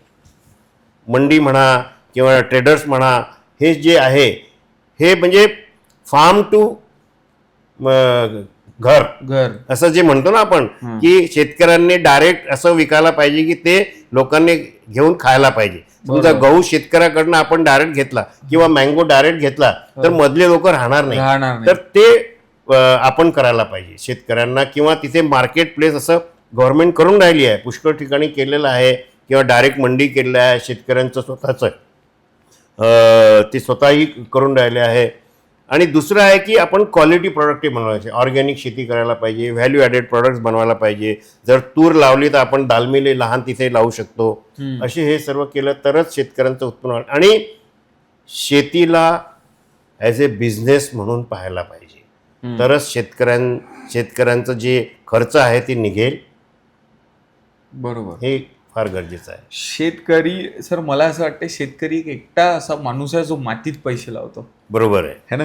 तर मला असं विचारायचं आहे की फॉर एक्झाम्पल भारतात तेलबियांचं उत्पादन जे आहे, म्हणजे मी एक गुगल बघितलं किंवा मी थोडीशी रिसर्च केलं की ते तेलबियांचं उत्पादन अजूनही कमी आहे. का बरं इम्पोर्ट करावं लागतं? किंवा ऑइल इंडस्ट्री म्हणा, गव्हर्नमेंट म्हणा, हे काय करू शकतं या गोष्टींसाठी की ज्यांनी शेतकऱ्यांना प्रोत्साहन मिळेल? जसं की माझ्या डोक्यात एक असं आलं, एक सामान्य हे आला माझ्या डोक्यात प्रश्न किंवा एक असं क्वेश्चन मार्क उद्भवतो की जर ऑइल इंडस्ट्रीला सोयाबीन लागतं तर ते डायरेक्ट शेतकऱ्यांच्या सोबत का बरं कॉन्ट्रॅक्ट नाही करत की यार तू मला एवढं एवढं उत्पादन करून दे, किंवा तुझा माल डिरेक्टली मी विकत घेतो, म्हणजे मधात कोणीच राहणार नाही आणि ऑइल इंडस्ट्रीला डिरेक्टली सप्लाय होऊन जाईल.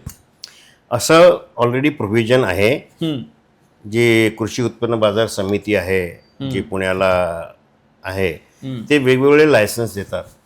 तर आमच्याकडे डायरेक्ट शेतकऱ्याकडनं परचेस करण्याचं लायसन आहे.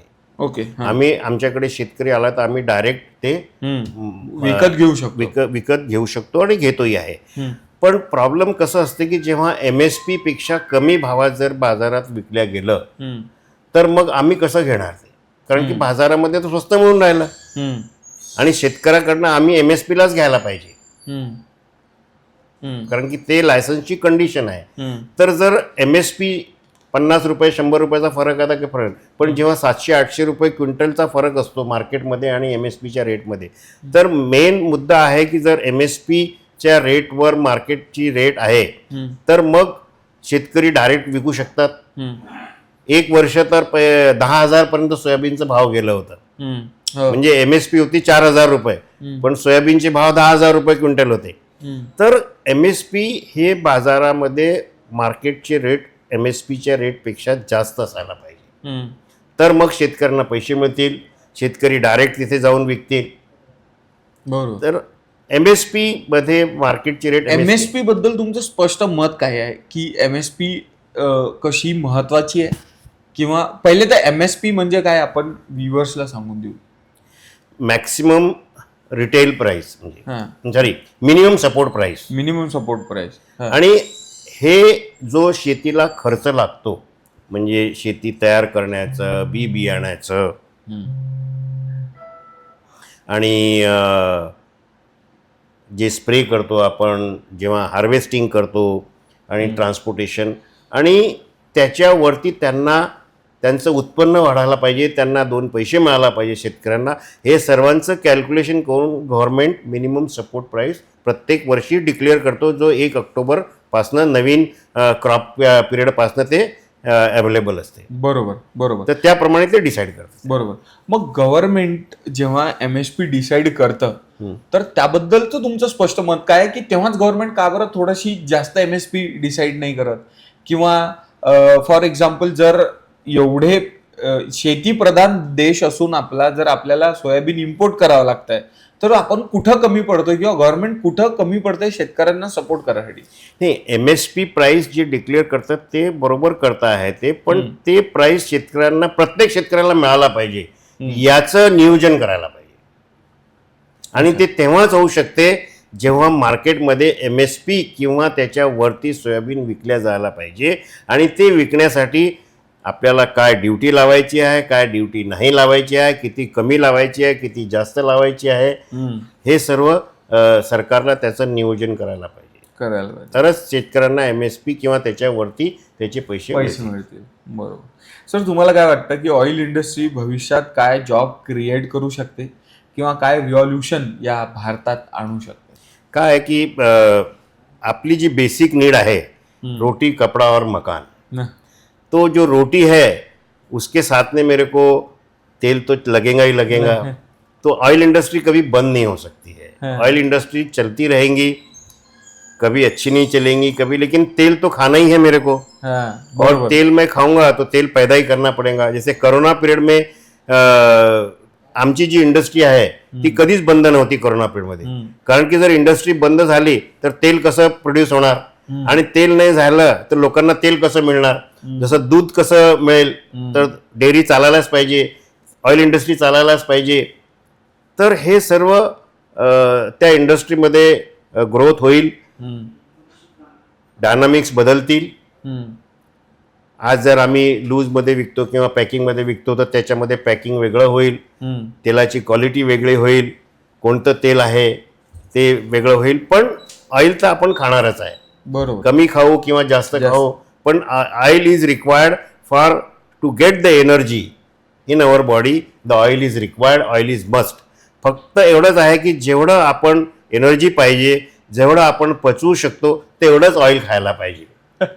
जास्त खाल्लं तर मग ते फॅट म्हणून निघतं, म्हणून लोक म्हणतात की ऑइल जास्त नाही खायला पाहिजे. अरे ऑइल किती खायला पाहिजे, जेवढं माझं बॉडीचं रिक्वायरमेंट आहे तेवढं खायला पाहिजे. हं, कोणाच्या बॉडीचं रिक्वायरमेंट कमी असते, कोणाचं जास्त असते. जो शेतीमध्ये काम करतो त्याचं जास्त असते, जो कन्स्ट्रक्शन साईटवर काम करतो त्याचं रिक्वायरमेंट बॉडीचं जास्त असते, जे ऑफिसमधून काम करतात त्यांच्या बॉडीचं रिक्वायरमेंट कमी असतं. कमी असतं. पण हे उलटं आहे, जे ऑफिसमध्ये बसून राहतात ते जास्त खातात म्हणून दिसतात, आणि जे फील्डमध्ये काम करतात त्यांना जास्त पाहिजे, त्यांना कमी मिळते म्हणून त्यांना ते म्हणजे दिसत नाही. हे दिसत नाही. हे सरांचं ऑइल इंडस्ट्रीमध्ये तर वर्चस्व आहेच. सर ऑइल इंडस्ट्रीमध्ये काम करतात, पण सरांचं सामाजिक कार्य सुद्धा खूप आहे. तर सर अमृत भोज थाळी म्हणून एक जेवण जे आहे ते देतात, आणि ती अमृत भोज थाळी जी आहे ती फक्त 15 रुपयांमध्ये सर डिस्ट्रीब्यूट करतात. तर सर यामागची तुमची प्रेरणा काय आहे? मी आपल्या कॅरियरमध्ये जेव्हा मला असं सॅटिस्फॅक्शन आलं की मला जे पाहिजे होतं ते मला मिळालं, आणि मी माझ्या स्वप्नातही कधी पाहिलं नव्हतं की मी इतका पुढे जाईल, या पोझिशनवर काम करेल. आणि मला हे जे काही दिलं हे माझ्या जन्मभूमीने दिलं, अकोल्यानी. माझ्या आईवडिलांनी दिलं, हं, आणि माझ्या जे नातेवाईक आहेत त्यांनी मला मदत केली. तर मला ह्या सर्वांचं साठी काहीतरी करायला पाहिजे. हं, तर माझी जी टॅगलाईन आहे, इस जन्मभूमी का कर चुकाना है, हं, आणि माझी जन्मभूमी आहे अकोला. हं. तर या अकोलासाठी मला काम करायचं आहे, बरोबर. आणि या अकोल्यामध्ये जी सोसायटी आहे, जी कम्युनिटी आहे त्यांच्यासाठी काम करायचं आहे. बरोबर. हे ध्येय घेऊन मी 2007 मध्ये अकोल्यामध्ये आलो. हं, आणि सुरुवातीला मी वेगवेगळ्या कम्युनिटीमध्ये काम करायचो. कुठे सुंदरकांड आहे, रिलिजियस काम करायचो. मग असं वाटलं की आपण इथल्या कम्युनिटीलाही मदत करायला पाहिजे. तर कुठे जेवणाची गरज आहे, कुठे हेल्थची गरज आहे, कुठे एज्युकेशनची गरज आहे, कुठे ट्रेनिंगची गरज आहे. तशा वेगवेगळ्या फील्डमध्ये मी काम करत गेलो. कुठे कोणत्याही समाजाला, म्हणजे असं स्पेसिफिक नव्हतं की या समाजात करायचं, कोणाचंही, फक्त अकोल्याचं असायला पाहिजे. हे ध्येय घेऊन मी काम केलं. मग मला असं वाटलं की मी गुजरात अंबुजामध्ये आहे, तर त्यांचं CSR फंड आपण आपल्या अकोल्यासाठी यूज करू शकतो. बरोबर. त्या पैशाने आपण समाजात काम करू शकतो. आणि मग कोण काम करू शकतो, तर एक रोटरी इंटरनॅशनल जी फर्म आहे, NGO, त्याच्यामध्ये आपण काम करायला पाहिजे. म्हणून मी रोटरी जॉईन केली. रोटरी जॉईन करण्याच्या अगोदर मी माहेश्वरी समाज ट्रस्टचा उपाध्यक्ष होतो. राजस्थानी सेवा संघ ही जी एक राजस्थानहून आलेले 17 वेगवेगळे समाज आहे, त्यांची संघ आहे, त्याचा मी अध्यक्ष होतो 3 वर्ष. त्या पिरियडमध्ये मी समाजासाठी राजस्थानी सेवा संघसाठी काम केलं. एक वेगळं परिचय संमेलन केलं की ज्याच्यामध्ये जे दिव्यांग आहे किंवा विधुर आहे त्यांचं वेगळं एक संमेलन केलं की त्यांना. आणि त्या प्लॅटफॉर्मवर असं आहे की एकाच समाजाचे नाही, ज्यांना दुसऱ्या समाजामध्ये आपलं लग्न करायचं असेल, रिलेशन करायचं असेल, ते सर्व करू शकतं. आम्ही फक्त प्लॅटफॉर्म दिला त्याच्यावर. याच्यावर काम केल्यानंतर मला वाटलं की आपल्याला एज्युकेशन, हेल्थ, हायजीन याच्यावर काम करायचं आहे. तर मी मग रोटरी जॉईन केली. रोटरीमध्ये मी ॲज ए रोटरी क्लब अकोला ईस्टचा मेंबर, मग त्याच्यानंतर मी त्याचा सेक्रेटरी झालो, मग मी प्रेसिडेंट झालो. मग रोटरी क्लब जो आमचा डिस्ट्रिक्ट 3030 आहे त्याच्यामध्ये 115 क्लब आहे, नाशिकपासनं चंद्रपूरपर्यंत. आणि इथे या क्लबमध्ये कमीत कमी 5000+ मेंबर आहे. मग मी डिस्ट्रिक्टमध्ये काम करणं चालू केलं. मी असिस्टंट गव्हर्नर झालो. त्याच्यानंतर मी प्रेसिडेंट एन्क्लेव्ह होतो अकोल्याचा. पुढच्या वर्षी मी डिस्ट्रिक्ट सेक्रेटरी आहे. ते हे सर्व जर्नी जेव्हा आपण करतो आणि हे पदं जेव्हा करतो तर आमचा उद्देश आहे की अकोला आणि याच्या आसपासच्या कम्युनिटीला आपल्याला पहिला प्रिफरन्स आहे की त्यांना हे हेल्थ. तर याच्यामध्ये आम्ही अमृतभोज ज्यावेळेस मी अध्यक्ष होतो त्यावेळेस हा एक प्रोजेक्ट चालू केला. त्याची जी व्हॅन आहे ती गुजरात अंबुजा एक्सपोर्ट्स लिमिटेडकडनं स्पॉन्सर केली आम्ही. ई व्हेकल आहे. आणि जे जेवण आहे ते सुरुवातीला 17-18ला जेव्हा चालू केलं 10 रुपयामध्ये आम्ही द्यायचो. आणि का चालू केलं, कारण की जे जवळपासचे लोक येतात हॉस्पिटलमध्ये त्यांना तर जेवण पेशंटला मिळते, पण त्यांचे जे नातेवाईक आहेत त्यांना जेवण मिळत नाही. मग त्यांना इकडे तिकडे हिंडावे लागतात आणि गरीब असते, त्यांना कधी 8 दिवस, 4 दिवस, 15 दिवस कधी कधी थांबावं लागते हॉस्पिटलसाठी. मग त्यांच्यासाठी आपण हे जेवण असं ते लेडी हार्डिंगच्या समोर आमची ती व्हॅन उभी राहते. अमृतभोज म्हणून तिथे ते केलं. मग तिथे आम्ही पैसा कुठून येतो, तर आमचे जे क्लबचे मेंबर्स आहेत किंवा आमचे जे कम्युनिटीचे मेंबर आहेत त्यांचा वाढदिवस आहे, त्यांचं मॅरेज ॲनिव्हर्सरी आहे, त्या दिवशी त्यांच्या मॅरेज ॲनिव्हर्सरी ते स्पॉन्सर करते की आजचं जेवण आम्ही करू. असे 100-125 लोकांचं जेवण आम्ही तिथे त्या दिवशी म्हणजे प्रत्येक दिवशी देतो आम्ही, पण असे स्पॉन्सरशिपने पैसे येतात. रोटेरियन इस्माईल नजमी हे हा प्रोजेक्ट चालवतात, आम्ही त्याचे मेंबर्स आहोत. आणि असा हा प्रोजेक्ट मागच्या 17-18 पासनं आज 2026 साधारणतः 8 वर्ष झाली हे करून राहिलो आहे आम्ही. करोनामध्ये मोर दॅन 75,000 लोकांना आम्ही हे जेवण दिलं. आणि त्यावेळेस आम्ही फ्री ऑफ कॉस्ट दिलं, कारण की त्यावेळेस असं होतं की आपल्याला लोक बाहेरून जेवून राहिले, सर्व हॉटेल्स बंद आहे, कुठे जेवण नाही मिळालं, काय नाही. मग तिथे ठीक आहे आपली व्हॅन जाऊन पाठवून द्या, कन्स्ट्रक्शन साईटवर जाऊन पाठवून द्या, तिथे जेवण नाही आहे, असं ते काम करोनामध्ये केलं. तर हे एक प्रोजेक्ट केलं. म्हणजे तुम्हाला कधी कधी असं पण होत असेल एखादा फोन की सर इथे ना जेवण पाहिजे, इथे असं असं आहे, येतं असं फोन येतं, मग आम्ही ती व्हॅन तिथे पाठवून देतो. हा झाला जेवणाचा प्रोजेक्ट. त्याच्यानंतर आपल्या जवळपास इकडे डायलिसिसचा फार प्रॉब्लेम आहे. आणि डायलिसिसची जी कॉस्ट आहे ना ती फार जास्त आहे. कुठे 1500, कुठे 2000, कुठे 2500 अशी. बरोबर. तर रोटरी क्लबने अकोला डायलिसिस सेंटरला 4 मशीन्स दिल्या. एक मशीनची कॉस्ट 6.5 लाख रुपये आहे. 28 लाख रुपयाच्या 4 मशीन दिल्या. आणि आमचं एकच रिक्वायरमेंट होतं की या मशीनचा उपयोग फक्त महात्मा ज्योतिबा फुले या योजनेअंतर्गत करून फ्री ऑफ कॉस्ट द्यायचं. तर त्या डायलिसिस सेंटरमध्ये मागचे 3 वर्ष झाले. 3 वर्षामध्ये 7,600 लोकांना फ्री डायलिसिस दिलेलं आहे. जर आपण अमाऊंट जर पाहिलं तर that will be almost close to 65 lakh रुपयाचं फ्री डायलिसिस अकोल्याच्या जवळपासच्या कम्युनिटीला दिलेलं आहे. हा दुसरा प्रोजेक्ट केला रोटरीच्या आणि गुजरात अंबुजाच्या माध्यमातून. त्याच्यानंतर शेगावमध्ये माऊली हॉस्पिटल आहे, तिथे डायलिसिसच्या 3 मशीन दिल्या गुजरात अंबुजा एक्सपोर्ट्स लिमिटेडने. 1 वर्ष झाला तो प्रोजेक्ट तिथे चालू आहे.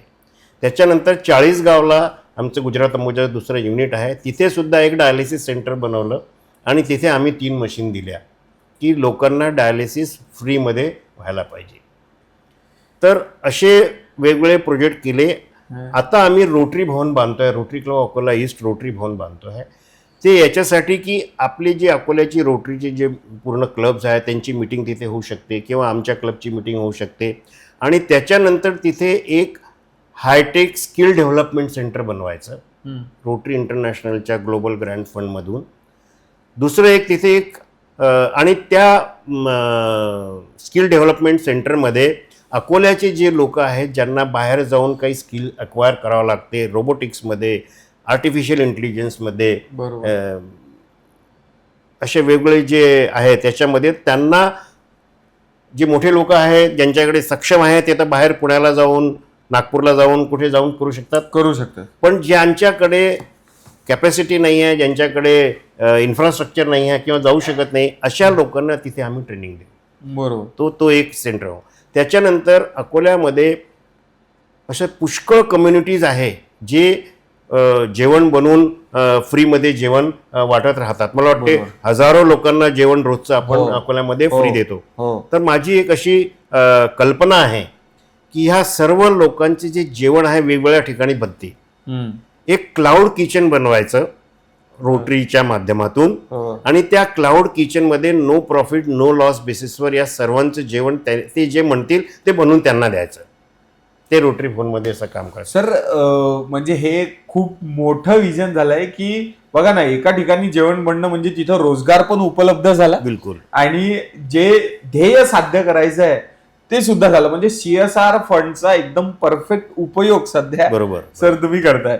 सर एक अजून आहे की तुम्ही प्लास्टिक रिसायकलिंग मध्ये सुद्धा बरंच काम केलंय. बरोबर. किंवा प्लास्टिक रिसायकलिंग करणं का बरं महत्वाचं आहे, किंवा का बरं तुम्हाला असं वाटतं की यावर थोडासा फोकस जो आहे तो गव्हर्नमेंटनी सुद्धा केला पाहिजे? नाही, गव्हर्नमेंटने याचा फोकस चालू केलेला आहे. त्यांनी लॉ बनवले, एक्झिक्युशनही चालू आहे.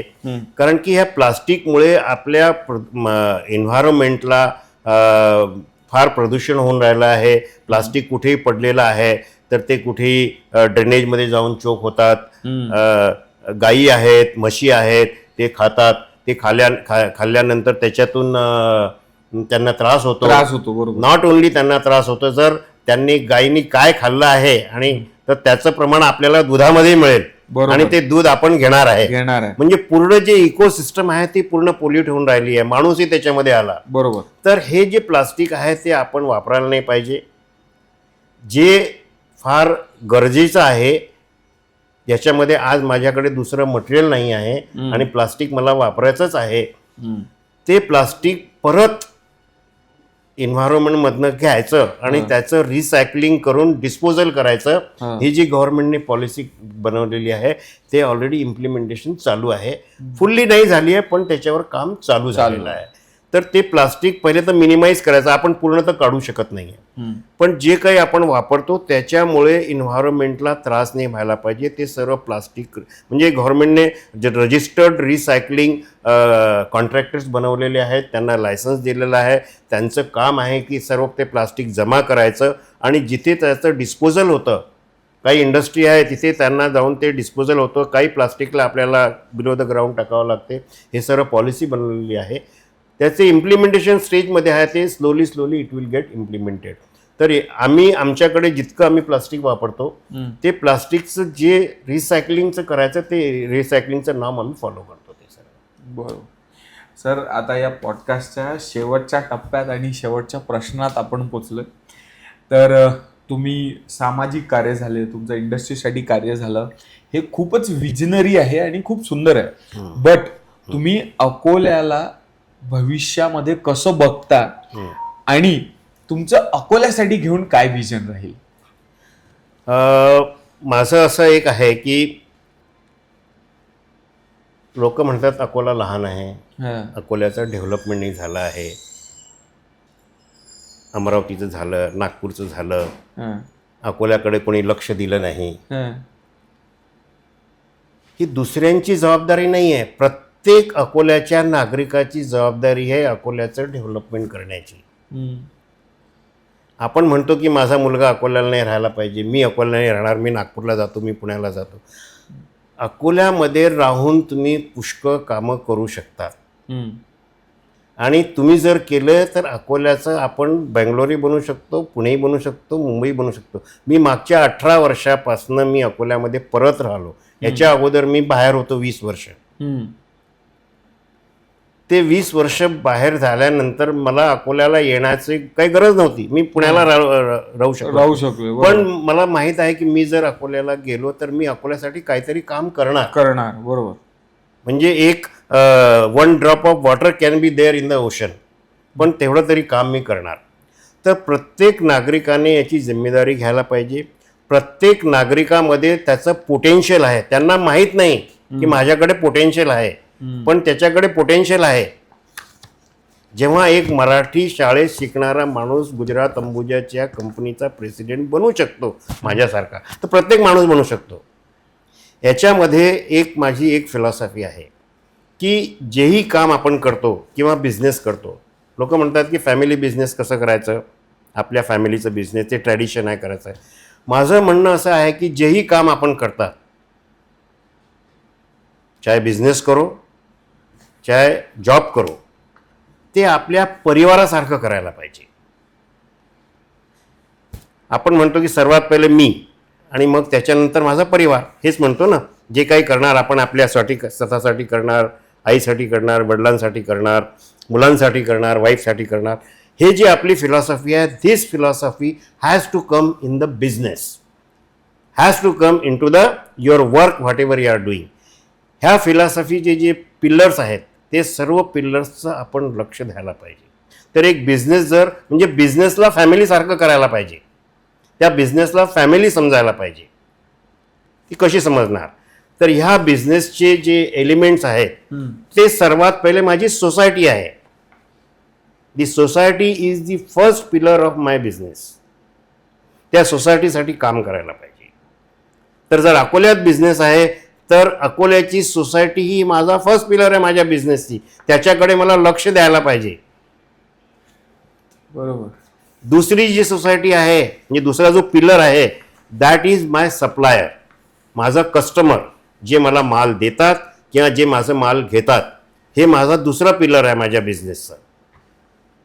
तर त्यांना ट्रेन करायला पाहिजे, त्यांचं नॉलेज अपडेट करायला पाहिजे, आपल्या बिझनेसच्या वेवलेनमध्ये त्यांना ट्रेनिंग देऊन त्यांचं अपग्रेडेशन करायला पाहिजे.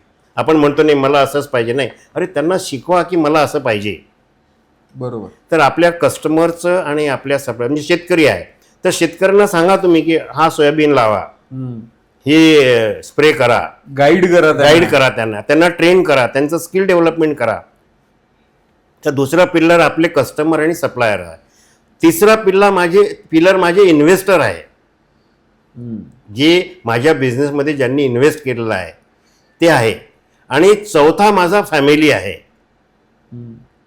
तर फॅमिली म्हणजे माझी स्वतःची फॅमिली आणि त्या कंपनीमध्ये काम करणारा प्रत्येक एम्प्लॉई ही माझी फॅमिली आहे. बरोबर. हा चौथा पिलर आहे. आणि पाचवा पिलर मी स्वतः आहे. स्वतः म्हणजे माझं डिपार्टमेंट आहे तर मी डिपार्टमेंट हेड, मी मालक आहे तर मी मालक आहे त्या इंडस्ट्रीचा, सर्वात शेवटी मी. आणि ह्या सर्व पिल्लरचा मला लक्ष ठेवायला पाहिजे. कम्युनिटीसाठी काम करायला पाहिजे, शेतकऱ्यांसाठी काम करायला पाहिजे, एम्प्लॉईसाठी काम करायला पाहिजे. आणि हे सर्व मागच्या 20 वर्षापासून मी गुजरात अंबुजामध्ये राहून हे करून राहिलो आहे मी. म्हणून तुम्ही म्हणतात की सर इथेही काम करतात, ते मी या पूर्ण कम्युनिटीला मी माझं फॅमिली समजतो. हा बिझनेस मी माझ्या फॅमिलीप्रमाणे करतो. मी आपण जेही काम करतो ना ते आपण पूर्ण 100% डिव्होशनने करायला पाहिजे. बरोबर. आणि हे जर अकोल्याच्या प्रत्येक माणसाने जर केलं तर अकोला कधीही मागे राहू शकत नाही. अकोला सुद्धा प्रगतशील होऊ शकतो. पण सरांनी सांगितलं तसं सगळ्यांना करावं लागेल. एकामेकास सहाय्य करू अवघे धरू सुपंत. एकमेकास सहाय्य करू अवघे होऊ श्रीमंत. ही नवीन म्हण आज चितलांगे सरांनी या समाजात रूढ केलेली आहे. तर सर एक शेवटचा असा प्रश्न की अनफिल्टर्ड विथ आरजे अजिंक्य मध्ये येऊन तुम्हाला कसं वाटलं? आमचं RRCचं न्यूज चॅनल हे तुम्हाला कसं वाटतं आणि काय सजेशन द्याल आम्हाला? मला फार चांगलं वाटलं. आणि तुम्ही मला या पॉडकास्टसाठी सिलेक्ट केलं, इथे बोलवलं आणि माझं जे व्ह्यू आहे ते अकोला आणि जवळपासच्या सर्व लोकांना माझं व्ह्यू कळेल याच्यासाठी तुमचं खूप खूप धन्यवाद. असंच अकोल्याच्या प्रत्येक कम्युनिटीच्या प्रत्येक फील्डच्या त्या माणसाला बोलवून, साधारण माणसाला बोलवून त्याला त्याचं व्ह्यू अकोल्याच्याकडे सांगा. त्याच्यामुळे पुष्कळ लोकांना इन्स्पिरेशन होईल आणि मग ते त्या अकोल्याच्यासाठी काम करणार. आणि जर अकोला जर चांगलं झालं तर जवळपासचे बाकीचे आणि आज आपण अकोल्याचे आहेत, आपले मुलं अकोल्याला का नाही परत येईल. माझी पूर्ण इच्छा आहे की माझा मुलगा यायला पाहिजे. मी त्याला सांगतो की तुला काय पाहिजे आपण अकोल्यात करू शकतो, अकोल्यात बसून करू शकतो आपण. म्हणजे करोनामध्ये माझा मुलगा पुण्याला होता, एक अमेरिकेला होता. मी त्यांना सांगितलं की बाबा मी अमेरिकेला मॅनेज नाही करू शकत, पुण्याला मॅनेज, तुम्ही इथे परत या. मग ते दोघेही परत आले आणि 3 महिने अकोल्यात करोना पिरियडमध्ये माझ्यासोबत होते. म्हटलं की आपण अकोल्यात एकमेकांचं सहाय्य करू शकतो. काही इन्फ्रास्ट्रक्चर पाहिजे, मेडिकल फॅसिलिटी पाहिजे, ते सर्व अकोल्यात आपल्याला भेटेल. बरोबर. हा विश्वास होता. बरोबर. आणि हा विश्वास का होता, कारण की अकोला काही कमी नाही आहे. म्हणजे मी फार गर्वाने सांगतो की मी अकोल्याचा राहणार आहे, माझं जन्मस्थान खोलेश्वर आहे आणि याच्यासाठी मी जे पाहिजे ते करणार. कारण की आपण हे एक समजायला पाहिजे की आपण ह्या जागेत जे राहतो ना, या जागेचं भाडं आपल्याला द्यायचं आहे. ते भाडं कसं देणार, या जागेसाठी तुम्ही काम करा. ऋण फेडायचं आहे, ऋण फेडायचं आहे, हा याचा अर्थ आहे. आणि एक शेवटी, कदम थके नहीं न इरादे हारे है, ये रास्ते तो बस हमारे सच्चे सहारे है, जो समाज से मिला है वो लौटाना है अब, यही मेरे जीवन के असल सितारे है. क्या बात आहे, क्या बात आहे. एवढ्या सुंदर लाईनने आपण पॉडकास्टचं समापन करणार आहे. आणि तुम्हा सगळ्यांचा खूप खूप धन्यवाद. अशा चांगल्या चांगल्या पॉडकास्ट बघण्यासाठी RRCचं यूट्यूब चॅनल सबस्क्राईब करा, RRCचं इंस्टाग्राम हँडल फॉलो करा, फेसबुक हँडल फॉलो करा आणि बघत राहा RRC न्यूज. धन्यवाद. Thank you very much. Thank you RRC, thank you Akola, yes, thank you Ajinkya. Thank you Ajinkya. Yes.